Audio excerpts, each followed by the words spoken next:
बिस्मिल्लाहिर्रहमानिर्रहीम। अस्सलाम वालेकुम नाज़रीन, मैं हूँ आम शहरी आरिफ हमीद भट्टी। आज 15 जून लाहौर से मुख्तलिफ ख़बरों के साथ, अहम तरीन ख़बरों के साथ नाज़रीन, ब्रसल्स में आज अमेरिकी सदर और तुर्की सदर के दरमियान मुलाकात हुई। चीन का खौफ कि मौजूदा एरिए में अमेरिका अपनी एक गिरफ्त मजबूत रखना चाहता है, उस पर उसने तुर्की सदर को बड़ी पेशकश कर दी, बड़े डॉलरों की। उनकी इस पेशकश से खित्ते की सूरत हाल तब्दील हो सकती है, जबकि ये भी कहा जा रहा है कि अमेरिका ने तुर्की के सदर तैयब उर्दुगान को ये कहा है कि आप वहाँ अपनी फ़ौज तैनात करें काबुल में, आपको बहुत सा जदीद असला और पैसे दिए जाएंगे, जिस पर उन्होंने गौर करने का कहा है। नाज़रीन, इससे पहले अमेरिका ने के सदर जो बाइडन ने और उनकी वज़ीर ख़ारजा ने, उनके CIA पेंटागन के सरबराह ने पाकिस्तान के वज़ीर आज़म को जब अड्डे मांगे और ड्रोन अटैक लिए, उन्होंने ना सिर्फ रिफ्यूज़ किया और उन्होंने कहा पाकिस्तान की सरजमीन सिर्फ पाकिस्तान की हिफाजत के लिए होगी। 2 दहाइयों 3 दहाइयों तक हमने दहशत गर्दी का शिकार रहे हैं, अमेरिका 20 साल बाद नाकाम होकर लौट रहा है तो नहीं होगा। दूसरी आज अहम तरीन खबर, अपोजिशन लीडर शहबाज शरीफ को क्या फिर गिरफ्तार करने का हिकमत अमली बना ली गई है? क्या शहबाज शरीफ को जो FIA ने आज समन भेजा है, उसके बाद शहबाज ख़ानदान के मज़ीद कौन से लोग गिरफ्तार हो सकते हैं? इसकी तैयारी के बाद कहा जा रहा है मौजूदा नए DG जो तैनात किए गए हैं, वाजिद ज़िया की तब्दीली के बाद पंजाब के एक अहम अफसर को तैनाती दी गई है कि वो शहबाज शरीफ को गिरफ्तार करे। नाज़रीन, अब आपके साथ तफसीली ख़बरों पे आ जाते हैं। हम इसके बाद बात करेंगे कि जो बाइडन ने तैयब उर्दुगान को क्या ऑफ़र की, काबुल में वो अड्डे किस तरह संभाले और उसके दूरअंदाज नताइज क्या होंगे। क्या चीन का खौफ, क्या चीन की माशी तरक्की और दफाई जदीद तरक्की से अमेरिका इतना खौफजदा हो चुका है कि कभी पाकिस्तान से मदद मांगने पर मजबूर है, भारत को कभी इस्तेमाल करता है, कभी आज़रबाईजान जाता है। दूसरी तरफ चीन, पाकिस्तान और रशिया एक ताकत बनते जा रहे हैं।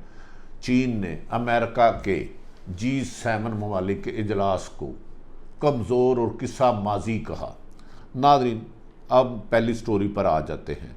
आज FIA Lahore, federal investigation agency, sugar scandal चल रहा था, आपको पता था, जिसमें कमो बेशतर लातदाद लोग शामिल थे और FIA पर था कि वो शहबाज शरीफ को गिरफ्तार करें।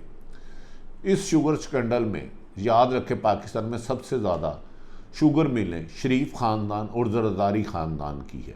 कहा जा रहा है कि इसके बाद, शहबाज शरीफ के बाद, FIA सिंध आसफ अली जरदारी के ख़िलाफ़ भी बड़ी कार्रवाई कर सकती है। आज शहबाज शरीफ अपोजिशन लीडर को जो नोटिस मिला है, उन्होंने कहा है इस नोटिस में चंद सवालात भेजे हैं कि फौरी तौर पर इनका जवाब दिया जाए। अगर जवाब देने से गुरेज किया जाएगा और आपके खुद पेश हों और इन सवालात के जवाब बतलाएँ। और ये भी कहा गया है अगर शहबाज शरीफ ने FIA में पेश होने से इनकार किया तो फिर कानूनी तरीके से उनको गिरफ्तार किया जाएगा। ये भी कहा जा रहा है कि FIA लाहौर के एक अफसर ने चंद रोज़ कबल इस्लामाबाद गया था और उनको कहा गया था कि शहबाज शरीफ के ख़िलाफ़ उनके बेटे जो शुगर स्कैंडल है उनमें हमजा शहबाज और ख़ानदान के 3 लोगों के ख़िलाफ़ मुख्तलिफ एविडेंस दिए थे। उसको कहा था कि इसे गिरफ़्तार किया जाए। उस वक़्त के DG मोहतरम वाजिद ज़िया ने उस पर ख़दशात का इजहार किया गया था। अब वज़ीर आज़म अब जिन्हें नया DG FIA लगाया गया है, कहा जा रहा है कि वो प्रिंसिपल सेक्रेटरी के राइट हैंड है। शहबाज शरीफ की गिरफ्तारी के लिए लाहौर में FIA ने आज 3 इजलास किए, जिसमें कहा गया कि इन सवालात के जवाब ना देने की सूरत में अगर शहबाज शरीफ पेश होने आता है तो एलीट फोर्स बाहर बुला ली जाए ताकि मुस्लिम लीग नून वाले इस पर हंगामा ना कर सके। जबकि शहबाज शरीफ अगर FIA के तलब करता समन के मुताबिक पेश नहीं होता तो उनको मज़ीद 2 समन और भेजे जाएंगे। अगर 2-3 समनों पर पेश भी नहीं होते या इस दौरान हाई कोर्ट से कोई बेल लेते हैं तो कहा जा रहा है कि 2 और ऐसे शुगर स्कैंडल की मादी की इंक्वायरियाँ हैं जिनमें शहबाज शरीफ को गिरफ्तार किया जा सकता है। ये गिरफ्तारियों का सिलसिला शहबाज शरीफ से शुरू होकर कहा जा रहा है कि मुख्तलिफ और बड़े बड़े मगरमच्छों की तरफ जाएगा। याद रखें कि जहांगीर तरीन के ख़िलाफ़ भी FIA शुगर स्कैंडल में ऑलरेडी इंक्वायरियाँ कर रहा है। FIA ज़राए के मुताबिक सिंध FIA को भी हदायत की गई है कि वो आसफ़ अली ज़रदारी की और यहाँ ज़रदारी ख़ानदान की फ़ैमिली की जितनी भी शुगर मिले हैं उनके बारे में मुकम्मल तफसीलात निकालें, और उन्होंने किसानों को कितने पैसे दिए, कितना टैक्स दिया, क्या अगर शहबाज शरीफ के बाद शरीफ ख़ानदान के पर नैब शरीफ ख़ानदान पर नैब के बाद शिकंजा सख्त किया जा रहा है, मज़ीद बड़ी गिरफ्तारियां हो सकती हैं। और उसके बाद आसफ़ अली ज़रदारी जिनकी बहन फरियाल और उनके बारे में भी 2 नए केस खोलने का वफाकी हुकूमत ने फ़ैसला किया है। ताहम केस उस वक्त इन्हें गिरफ़्तार किया जाएगा तमाम एविडेंस की जब इकट्ठी हो जाएगी। नादरीन, शहबाज शरीफ की गिरफ़्तारी के बाद फैमिली के मज़ीद 3 लोग कौन गिरफ़्तार हो सकते हैं, उनके ख़िलाफ़ क्या क्या चार्ज हैं, नेवी लॉग तक इंतज़ार कीजिएगा। अब हम आ जाते हैं कि खित्ते में अमेरिका ने तुर्की को क्या बड़ी ऑफ़र की। ब्रसल्स में होने वाली अमेरिकी सदर जो बाइडन और तैयब उर्दुगान की तफसीली गुफ्तगू से आपको आगाह साथ। नादरीन, आप जानते हैं अमेरिका के अफ़गानिस्तान से इनखला के बाद अड्डे मांगे तो पाकिस्तान ने रिफ्यूज़ कर दिया, जिसको अपोजिशन ने इशू बनाना दिया। आज उस सिलसिले में एक पेशरफ्त हुई जिसके पर कहा जाता है कि इस रीजन में फिर खतरे के बादल मंडलाने लगे हैं। आज ब्रसल्स में अमेरिका के सदर और तुर्की के सदर में मुलाकात हुई, जिसमें तुर्की के सदर ने को पेशकश की गई कि वो अफ़गानिस्तान में काबुल में फ़ौजी अड्डे संभाले। कहा जाता है इससे अफ़गानिस्तान के अमन में तबाही आएगी, खाना जंगी की तरफ होगा और पाकिस्तान के लिए एक और आजमाइश होगी। अमेरिका जो 20 साल नाकामियों के बाद शिकस्त खाकर अफ़गानिस्तान से और वापस जा रहा था, इस रीजन में अपनी कमांड रखना चाहता था। जब उसको मुख्तलिफ अदारों आज़रबाईजान, पाकिस्तान और दीगर ममालिक ने रिफ्यूज़ किया तो बिला आखिर उन्होंने इस एशिया में अपना कंट्रोल रखने के लिए तुर्की को किया, जिसको अफ़गानिस्तान के तालिबान ने रिफ्यूज़ कर दिया। उन्होंने कहा कि अफ़गानिस्तान की सरजमीन पर किसी भी गैर मुल्की फ़ौज को बर्दाश्त नहीं करेंगे। क्या आने वाले दिनों में एक जो नया ब्लॉक बन रहा था, पाकिस्तान, चीन, रूस, तुर्की, इनमें भी इख्तलाफ होगा? क्या तुर्क सदर अमेरिका का साथ देंगे या अफ़गानिस्तान के ख़िलाफ़ होंगे? अब आने वाला वक्त एक कड़ा वक्त होगा जिसमें एक जो नया इत्तेहाद बनता जा रहा था, जिसमें कहीं शायद ख़तरा है कि G7 में तुर्की भी ना चले जाए। नाज़रीन, आप जानते हैं कि अफ़गानिस्तान में 20 साल अमेरिका ने $1 ट्रिलियन के साथ कत्लो गारत की जदीद असला इस्तेमाल किया, लेकिन नाकामी उसका मुकद्दर रही। इससे पहले भी कई जगह वो नाकाम हुआ, जिसके बाद उसने ऐलान किया कि वो सितंबर तक 9/11 से पहले जो हुआ था, इस साल जुलाई या सितंबर तक अपनी तमाम फ़ौजें अफ़गानिस्तान से और UNO की फ़ौजें निकाल लेगा। लेकिन ताहम वो ये चाहता था कि जनूबी एशिया में उसका अमेरिका का कंट्रोल रहे, किसी तरीके से अफ़गानिस्तान में अमन ना आए। अमन आएगा तो पाकिस्तान में भी अमन होगा। याद रखें कि इसी सिलसिले में पाकिस्तान और चीन की दोस्ती पुरानी है और CPEC बनाया जा रहा है, जिससे पाकिस्तान की इकानमी बेहतरी की तरफ जा रही है। और भारत इस वक्त अमेरिका चीन से खौफज़दा है कि वो जिस तरीके से माशी तरक्की कर रहा है, पूरी दुनिया में उसकी गिरफ्त बनती जा रही है और अमेरिका उसके निस्बत बहुत पीछे चला जाता है। तो इस वजह से अमेरिका, चीन ने मुख्तलिफ ममालिक की सड़कों और समुंदरों को जोड़कर इकानमी और दफाई अपनी जो ताकत का लोहा मनवाया था, अमेरिका इससे घबराहट का शिकार था। इस पर उसने बहुत कोशिश की कि वो अफ़गानिस्तान से जाने के बाद भी अपना असर रसूख रखे। वो अफ़गानिस्तान पे असर रसूख नहीं, दरअसल चीन पे नज़र रखना चाहता था कि जब भी कभी वक्त पड़े, चीन सुपर ताकत बन चुका है, आगे जा रहा है और चीन को नुकसान पहुंचाने के लिए इस रीजन में वो अपनी कमांड चाहता था। लेकिन अफ़गानिस्तान के साथ वादा हुआ दोहा में कि अमेरिका और यूएनओ की तमाम फौजें बाहर चले जाएंगी और वहाँ की इंडिपेंडेंट इलेक्शन होगा और जिसकी हुकूमत बनेगी पाकिस्तान और पूरी दुनिया उसको सपोर्ट करेगी। लेकिन इस पर अमेरिका अपने किए हुए वादे से अनहराफ हो गया और आज ब्रसेल्स में अमेरिकी सदर जो बाइडन और तुर्क सदर तैयब उर्दगान में एक तवील मुलाकात हुई, जिसमें कहा जा रहा है उन्होंने अमेरिका ने तैयब उर्दगान को $1 ट्रिलियन की ऑफ़र की और कहा कि आप अफ़गानिस्तान की सूरत हाल पर तफसीली बात करने के बाद कहा काबुल में अपने अड्डे कायम करें। कहा जा रहा है कि तुर्क फौज के बहाने कमांड अमेरिका की ही रहेगी। इस सिलसिले में अमेरिकन सदर ने उन्हें मुख्तलिफ सी पुरकशिश पेशकशें की, जिसमें जदीद असला, डॉलर्स। तुर्क अफ़गानिस्तान में काम जारी रखने के हक़ में है और उन्होंने उसमें नीम रजामंदी की कि अगर अमेरिका उसको कहेगा तो तुर्की फ़ौज अफ़गानिस्तान में रहेगी और काबुल का इंतज़ाम संभाल लेगी। कहा जा रहा है कि तुर्की के सदर की काबुल के हवाई अड्डे की हिफाजत के फ़राइज़ अदा करने में उन्होंने अपनी फ़ौज को भी तैयार रहने का हुक्म दे दिया है, जबकि तुर्की के इस ख्वाहिश का भी इजहार किया कि इस सिलसिले में पाकिस्तान भी उसका साथ दे, कि जबकि पाकिस्तान इस सिलसिले में वाज़ेह तौर पर इनकार कर चुका है।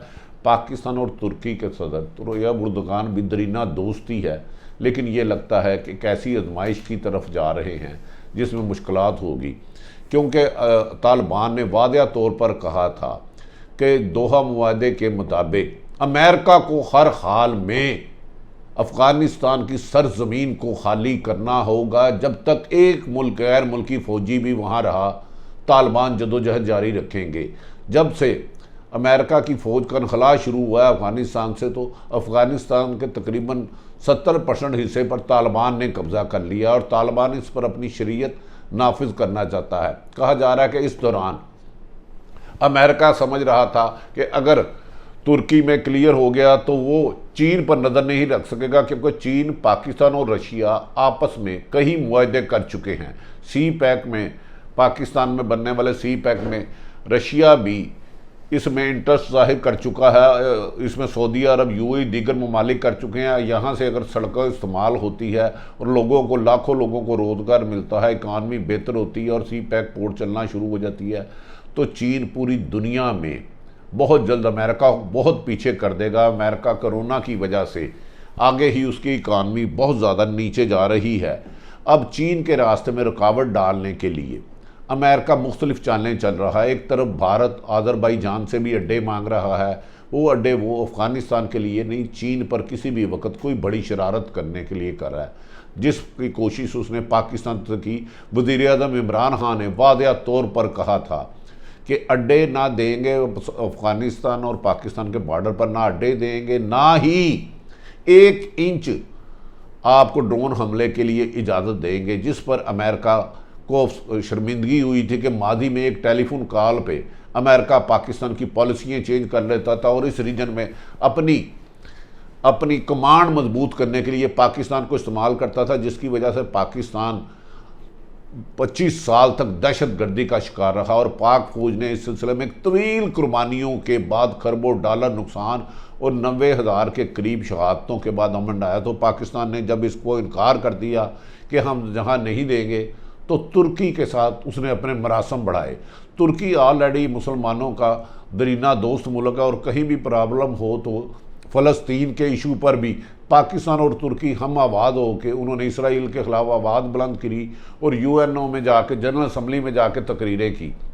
लेकिन तैयब उर्दगान की इस ऑफ़र को कबूल करना कि वो उधर रखेगा, इससे इस खित्ते के आने वाले दिनों में अमन को नुकसान हो सकता है और तुर्क ये भी कोशिश करेंगे पाकिस्तान उसका साथ दे। अगर पाकिस्तान ऐसा साथ करता है तो यकीनी बात है तालिबान के साथ पाकिस्तान के तल्लुकात अच्छे नहीं रहेंगे और अफ़गानिस्तान में अगर खाना जंगी होती है तो उसके असरात, यकीनन उसके असरात पाकिस्तान में आएंगे और उसकी दहशतगर्दी का सामना पाकिस्तान जो 1-2 दहाई से बहुत सी कुर्बानियों के बाद अमन कायम करने में कामयाब हुआ है, उसको नुकसान होगा। जबकि भारत के ये भी कहा जा रहा है कि उनके ट्रेनिंग सेंटर भी इस वक्त अमेरिका की सरपरस्ती में जो लेटेस्ट जदीद असला उसने अफ़गानिस्तान में रखा था, कुछ असला उसने भारत को दे दिया है, क्योंकि भारत के ज़रिए भी अफ़गानिस्तान को अमेरिका उसकी कमांड करना चाह रहा है। ये भी कहा जा रहा है चंद रोज़ कबल अमेरिका इंटेलिजेंस के पेंटागन के सरबराह खुफिया तौर पर पाकिस्तान आए और पाकिस्तान की हुकूमत और इस्टेब्लिशमेंट से राब्ते किए और उन्होंने पाकिस्तान को बहुत सारी ऑफ़र की कि हम आपके कर्ज़े भी माफ़ कर देते हैं, मज़ीद कर्ज़े देते हैं, लेकिन हमें हर हाल में बेस चाहिए। अगर इस खित्ते से हम जाते हैं, अफ़गानिस्तान से 20 साल बाद जाते हैं, तो चीन को दुनिया की सुपर पावर बनने से कोई नहीं रोक सकता। और इसी के मुकाबले में चीन के खौफ और डर के मारे अमेरिका ने एक चंद दिन पहले G7 एक कॉन्फ्रेंस बुलाई और उसको कहा कि वो मिलकर इकॉनमी को आगे लेके जाएंगे, जिसको चीन ने कहा एक छोटे से ग्रुप चीन जैसे समुंदर का रास्ता नहीं रोक सकते। और अब अमेरिका किसा पारीना हो चुका है, उससे हमें कोई ख़तरा नहीं। हमने इकॉनमी में पूरी दुनिया को जोड़ दिया है। अब पाकिस्तान और चीन के तल्लुकात कशीदा करने पर अमेरिका ने हर मुमकिन कोशिश की, जदीद असले की ऑफ़र की, तैयारों की ऑफ़र की, F-16 की तैयारी की, डॉलर्स की, लेकिन पाकिस्तान ने कहा कि माजी में जिस तरह हमारी ज़मीन होती है अब नहीं होगी। कहा जा रहा है कि अगर तुर्क के सदर तैयब उर्दगान काबल में अपने फ़ौजी अड्डे कायम करता कमांड संभालते हैं तो फिर पाक एक दफ़ा फिर अफ़गानिस्तान में खाना जंगी का ख़दशा है, क्योंकि अशरफ गनी चाहते हैं कि अमेरिका की कमांड वहाँ रहे, जिससे अमेरिका अपनी कठपुतली अशरफ गनी के ज़रिए इधर अपनी तैयारी जारी रखे। और असल मकसद अफ़गानिस्तान में कमांड को रखना ना सिर्फ अफ़गानिस्तान की हद तक नहीं बल्कि चाइना पर नज़र रखना है कि जिस वक्त चाहे अमेरिका अफ़गानिस्तान में अपने कमांड के ज़रिए चाइना के लिए मुश्किलात पैदा कर सके, जबकि चाइना ने वादा कर दिया है कि वो सी पैक में आने वाली रुकावट को हर किस्म से दूर करेंगे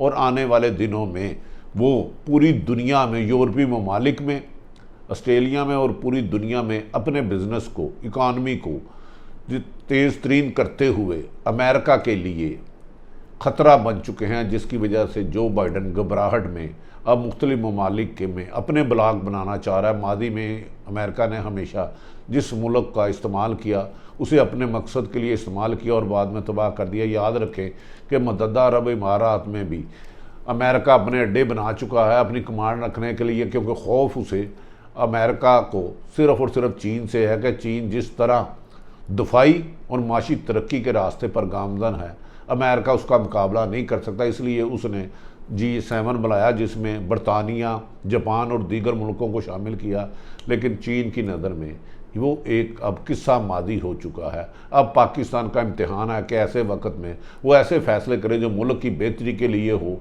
अफ़गानिस्तान का अमन भी तबाह ना हो और पाकिस्तान और तुर्की के जो दरीना दोस्ताना ताल्लुकात हैं, जो दोनों ने हमेशा मुश्किल वक्त में एक दूसरे का साथ दिया और जहाँ भी मुसलमान ममालिक पर तशद्दुद हुआ तो हम आवाज़ हुए।